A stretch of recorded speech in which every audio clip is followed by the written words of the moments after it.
Hello बच्चों, हम लोग क्वेश्चन एंड आंसर्स की सीरीज कर रहे हैं। तो जैसा मैंने प्रीवियस वीडियो में कहा था कि अब मैं ज्यादा फोकस करूंगा एआर बेस्ड क्वेश्चंस पे। लिविंग वर्ल्ड के बाद जो अगला टॉपिक हम स्टार्ट कर रहे हैं दैट इज एवोल्यूशन। एवोल्यूशन के अगर आप क्वेश्चन से देखोगे असर्शन एंड रीजन बेस्ड, तो फर्स्ट ऑप्शन फिर से A and R both are right and reason is the correct explanation. अगर आप देख रहे हो स्क्रीन पे, सेकेंड असर्शन और रीजन दोनों सही है लेकिन रीजन करेक्ट एक्सप्लेनेशन नहीं है। थर्ड असर्शन ट्रू है, रीजन फॉल्स है।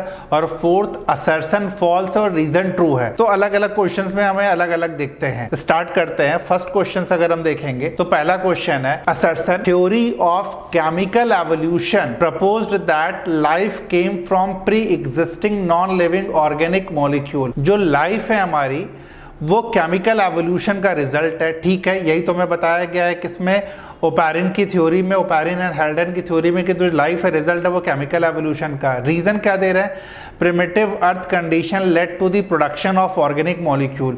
प्रिमिटिव अर्थ की ऐसी कंडीशन थी जिसके कारण ऑर्गेनिक मॉलिक्यूल फॉर्म हुए। तो ऑर्गेनिक मॉलिक्यूल फॉर्म हुए और इसी ऑर्गेनिक मॉलिक्यूल से लाइफ पॉसिबल हुई। तो परफेक्ट एक्सप्लेनेशन है कि theory of chemical evolution proposed that life came from pre existing non living organic molecule because primitive earth condition led to the production of organic molecule. तो perfect explanation है। तो यह answer क्या होगा, ए। Second अगर question देखें हम लोग, earliest organism that appeared on earth were non green and presumably anaerobe. ठीक है, सबसे पहले जो ऑर्गेनिज्म इवॉल्व हुए अर्थ पे वो ग्रीन नहीं थे क्योंकि क्लोरोफिल नहीं था, एनारोबिक थे। दूसरा जो ऑटोट्रॉफिक ऑर्गेनिजम्स थे इवॉल्व हुए हैं वो कीमो ऑटोट्रॉफ। तो बच्चों पहले कीमो ऑटोट्रॉफ इवॉल्व हुए हैं और बाद में क्या इवॉल्व हुए हैं, फोटो ऑटोट्रॉफ। कीमो ऑटोट्रॉफ क्या करते थे कि जो इनऑर्गेनिक कंपोनेंट प्रेजेंट था उससे ऑर्गेनिक कंपोनेंट बना लेते थे। तो दोनों बातें सही हैं लेकिन एक्सप्लेनेशन नहीं सही है।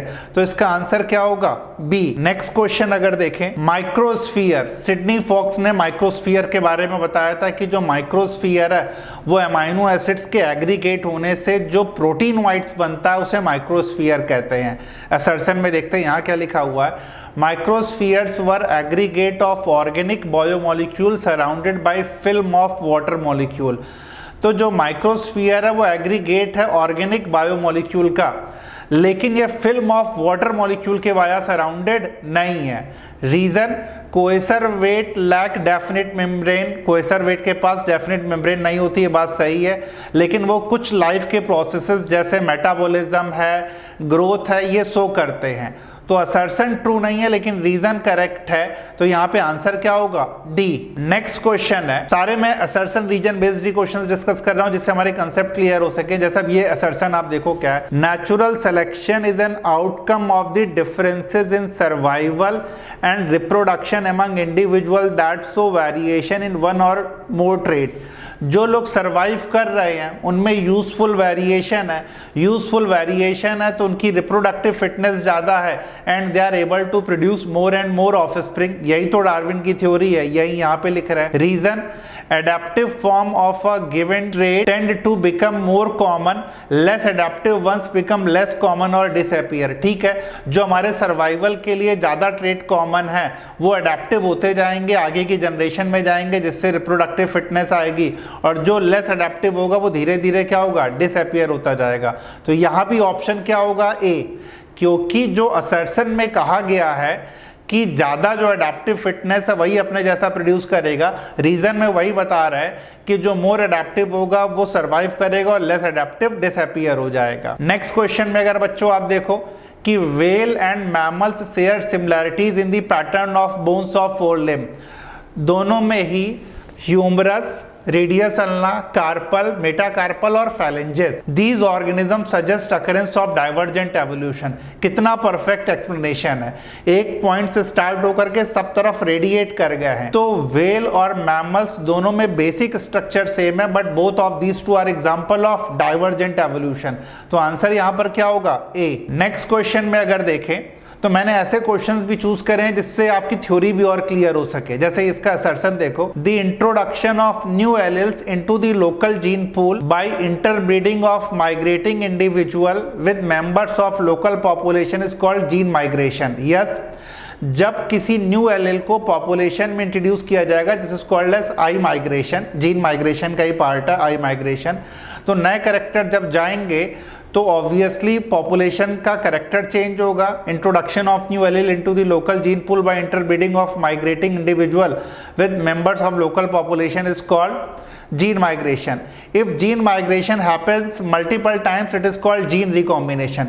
assertion तो बिल्कुल सही था, लेकिन रीजन रॉन्ग है, इसलिए आंसर क्या होगा यहाँ पे सी। यहाँ पर आंसर दोनों करेक्ट होता अगर जीन रिकॉम्बिनेशन की जगह क्या होता, या आपको ऑप्शन में नीचे कमेंट सेक्शन में करके बताना है कि रीजन कब करेक्ट होता अगर जीन रिकॉम्बिनेशन की जगह क्या होता। अभी फिलहाल आंसर क्या है, C. Next question, sudden inheritable changes takes place in genome of an organism due to certain factor called mutation। ठीक है, sudden change हो रहा जीनोम में, उसे हम क्या कहते हैं, mutation. Lamarck theory of evolution is popularly called as theory of continuity of germplasm। सही है, बिल्कुल गलत है। थ्योरी ऑफ कंटिन्यूटी ऑफ जर्मोप्लाज्म किसने दी है, अगस्ट वीजमैन ने। लैमार्क की थ्योरी क्या है, theory of inheritance of acquired character. तो ए सही है और रीजन गलत है, तो आंसर क्या हो जाएगा यहाँ पर, सी। नेक्स्ट बच्चों, अब हम लोगों ने स्टेटमेंट बेस्ड क्वेश्चंस लिए हैं ए आर के बाद। Which of the following is the correct sequence of event in the origin of life। इस तरह के क्वेश्चंस भी हमें कंफ्यूज करते हैं। पहले आपको सारे ऑप्शंस प्रॉपर पढ़ने हैं। Formation of protobiont, synthesis of organic monomer, synthesis of organic polymer, formation of DNA based genetic system. पहला क्या होगा, फॉर्मेशन ऑफ ऑर्गेनिक मोनोमर मतलब सेकेंड, फिर सिंथेसिस ऑफ ऑर्गेनिक पॉलीमर मतलब थर्ड, फिर फॉर्मेशन ऑफ प्रोटोबायोन्ट, फिर formation of DNA based genetic system.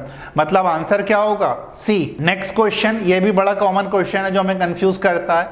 Which of the following statement are the correct pair of homologous organ. Homologous organ मतलब जिनकी origin same हो, ठीक है। Hand of man and wings of bat, दोनों ही four limb, दोनों में ही same origin है, तो ये होमोलोगस का पहला एग्जाम्पल है। दूसरा, wings of bat and wings of cockroach, ये तो एनालोगस का है। Wings of bird and wings of butterfly analogous का है। Fins of fish and four limb of horse किसका एग्जाम्पल है, एनालोगस का है। Four arm of human and four limb of horse किसका एग्जाम्पल है, होमोलोगस का। तो आंसर क्या होगा, 1 एंड 5 यानी बी ऑप्शन करेक्ट होगा। नेक्स्ट क्वेश्चन जो है हमारा, सेलेक्ट द इनकरेक्ट। यहाँ पे इनकरेक्ट हमें चूज करना है। Natural selection is essential for evolution, ये तो करेक्ट है। Natural selection does not include variation, does not, तो ये इनकरेक्ट हो जाएगा second. Concept of natural selection was given by Hugo day Vries, ये भी इनकरेक्ट है क्योंकि किसने दिया था ये, यस डार्विन ने। Mutation is a sudden inheritable change, ये भी सही है। Fifth, synthetic theory new Darwinian theory है, सही है, लेकिन हमसे पूछा जा रहा है इनकरेक्ट, तो आंसर क्या होगा, डी। तो बच्चों ये याद रखना कि इनकरेक्ट या करेक्ट क्या पूछा गया, या इनकरेक्ट पूछा गया तो आंसर क्या होगा, डी। तो मैंने अपने इस सीरीज में आज एवोल्यूशन के जो इंपॉर्टेंट क्वेश्चंस थे, जो हमें अप्लाइड क्वेश्चंस थे, वो मैंने डिस्कस किए। आई होप आप लोगों को ये सीरीज पसंद आ रही होगी। बच्चों प्लीज़ अपने दोस्तों के साथ इसे शेयर करिए और लाइक का बटन दबाना मत भूलिए। Thank you.